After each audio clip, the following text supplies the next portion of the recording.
All right, so this is one of two shorter PowerPoints. I didn't want to give you too much all at once, and I know that you guys are really busy right now handling COVID and providing essential services or being home with your kids. And I am home working with my kids, and the homeschooling struggle is real. But we're going to look at healthy programs because keeping children and families healthy is important, and we've always kind of realized that. And now we have coronavirus, and it is really important. And I actually had it as well. Well, I had it. I was tested, and then the lab lost my test. And because I have asthma and that's an underlying condition, we just decided to assume that I was positive. My husband stayed at home for 2 weeks with me because we assumed that he had been exposed to it. And that was really good because he felt fine, but he really needed to take care of me because I was super, super tired and cold all the time and just having a lot of asthma attacks. But I got a really good medication that has really kind of resolved everything. So I'm really lucky that I was able to work from home so that I can keep getting paid. And also my husband was able to take family medical leave as well in order to kind of take care of me, and just shows how important and what an important thing healthcare is, to have good healthcare and to be able to do telemedicine. And just, that was amazing that I've basically just been home for 3 weeks, almost 3.5 weeks. It'll be a month. Yeah, it's been a month basically that I've been home. I really haven't gone anywhere. I went to my parents' house after this has passed, and that's about it. So it's really, really important. And I think we're going to always remember this time. That's kind of why I'm bringing it up, is because so many people got sick, and so many people did die of it as well. So that we are going to always have thought differently about health for the rest of our lives because of this kind of pandemic. So children's state of wellness has an unquestionable effect on their development and ability to learn. Our knowledge of wellness and its promotion draws increasing attention to the pivotal role teachers play in identifying children's needs, creating high quality environments that are safe and also support learning. So that's why we do this, is because of wellness, because health, nutrition, and safety, and just our kind of physical environments all get together and create this overall idea of wellness. So health, safety, and nutrition are really, really important, so much so that we teach a class on this at the community colleges. So if you haven't taken it, I definitely recommend taking it because especially now that we've really looked at coronavirus and its impact, it's important for us to know these. This is I think it's 40-minute training from the educator competencies. They're all up on YouTube. They're all free. They're all pretty good. They're getting a little bit dated, but it's still really good information. So this might be something that I might do in a staff training, a staff meeting, if a classroom's having a particular hard time. And it's broken up into kind of areas of health, safety, and nutrition. So you could just show a few depending on what your team's kind of needs are. So healthy program, the components are time, space, ability, and materials. And we kind of talked about this last week in one of our discussion boards, talking about the time, what 20 seconds is, how to make that more meaningful to younger children. Older children kind of like the germs and understanding things like that. The space to do it as well, inside and outside, having running water. It's got to at least be cold, but we also want warm water as well. The ability to kind of actually do it, and the materials as well. So having enough soap, having enough antibacterial soap as well for all of the children to wash their hands probably 16 times a day that they do it.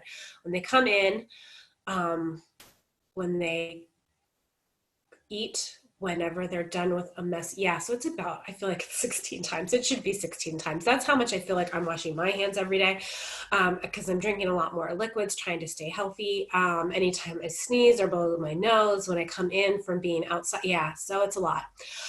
Disinfecting, cleaning, and sanitizing. So there are differences. NIAC has the best resource on this. So if you were looking for it, just do disinfecting, cleaning, sanitizing. Google that along with NIAC, and that will come up and it will tell you when you are supposed to do each of of those kind of steps, because typically we clean a surface with like soap and water, and then we sanitize it or disinfect it depending on the surface and what it's going to be used for, if it's going to be in somebody's mouth or not. So that requires a lot of time. That requires an ability level on the teacher's side to understand when they should disinfect, clean, and sanitize.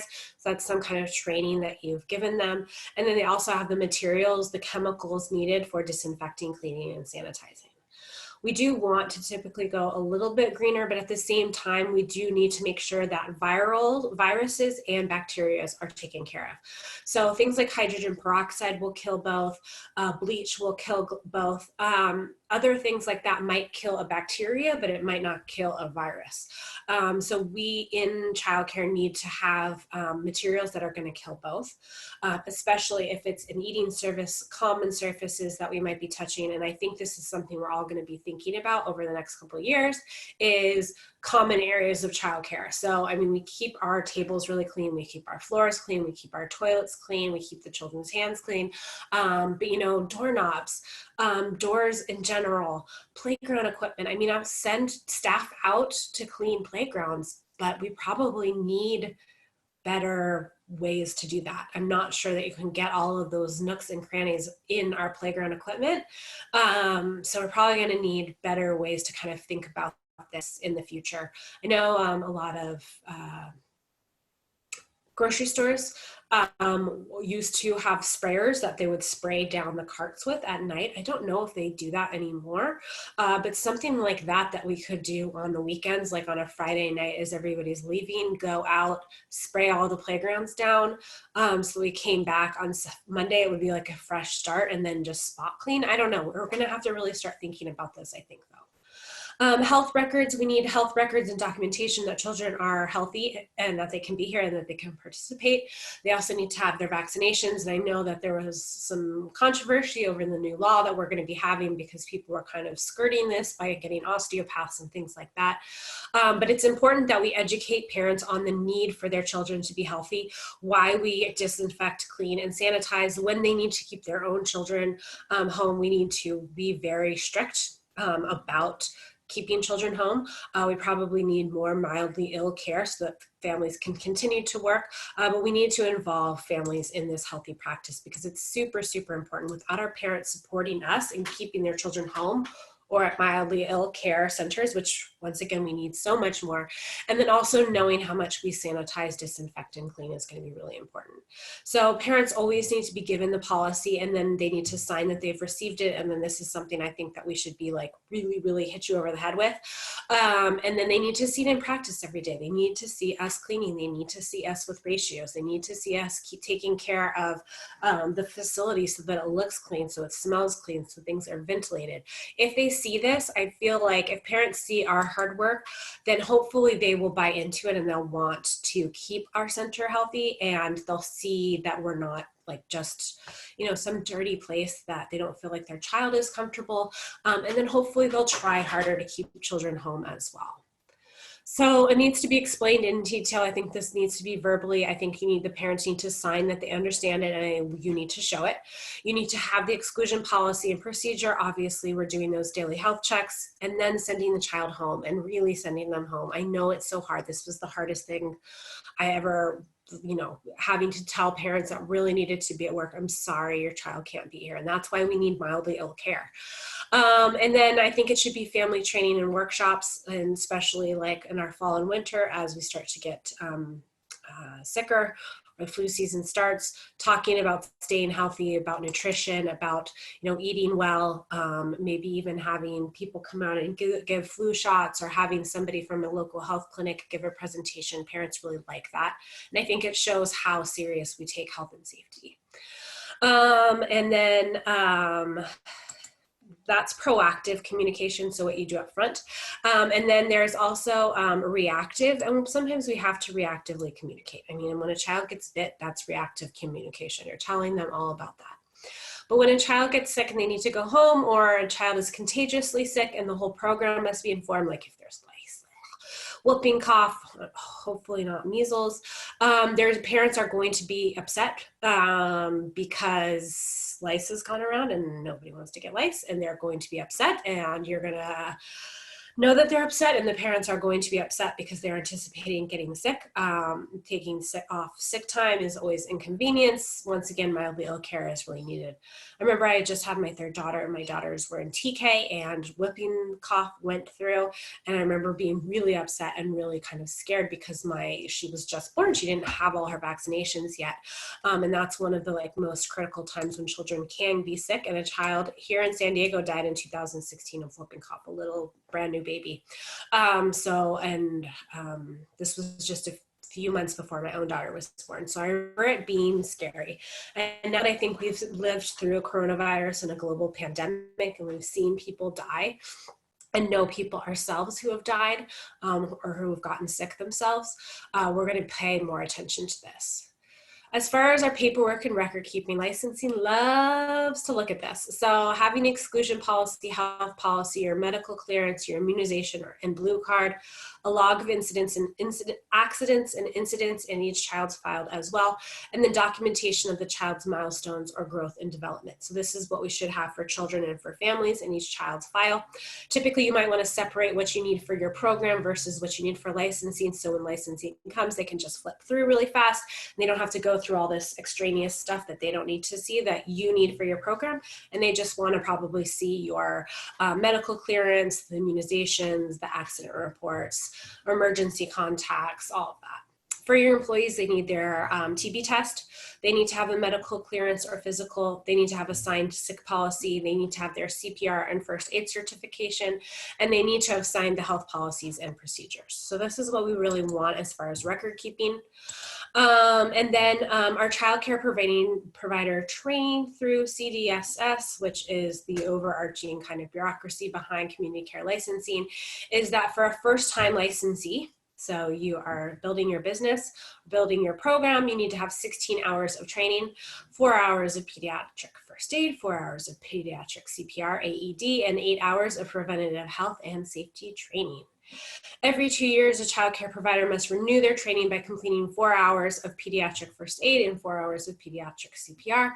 If an instructor provides a course in fewer hours than the required, the training is not in compliance with the law. Before agreeing to pay for a training course in first aid or CPR, asked to see the training program or instructor certification card or anything documents authorizing them to train child care providers.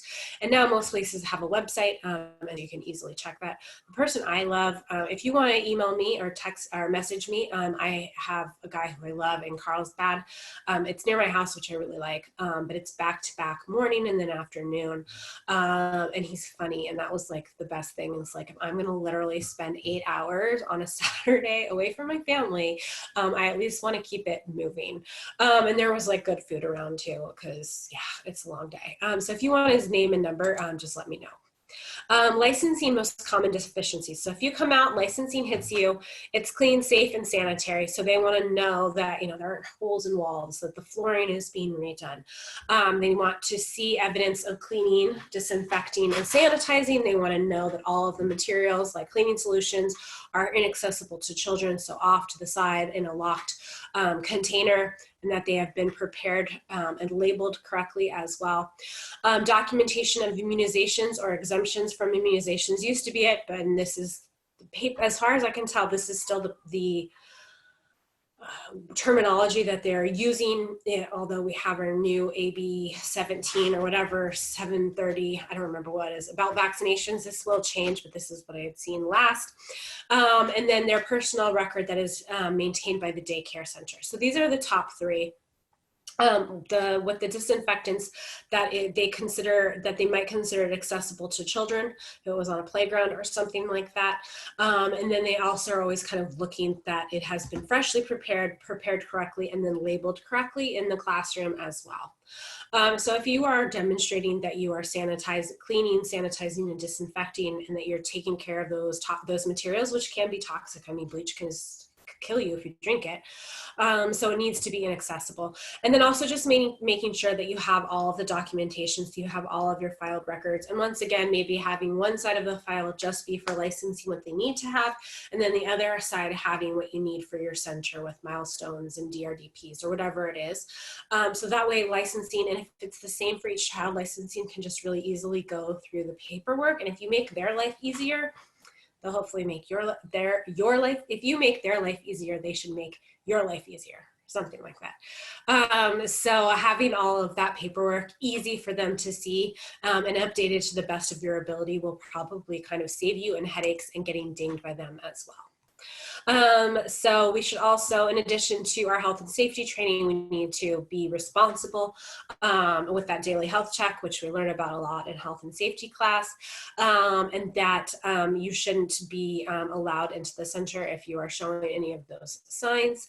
And then you also have to have an isolation area as well. So this should be a cot off to the side in the front office, in somebody's, by somebody's desk, where the child can both be supervised and also make sure that they are isolated. If they do throw up, if they have too many loose stools, if their mucus is too green and they can't participate anymore, they'll need to be isolated until they can pick up their child as soon as possible.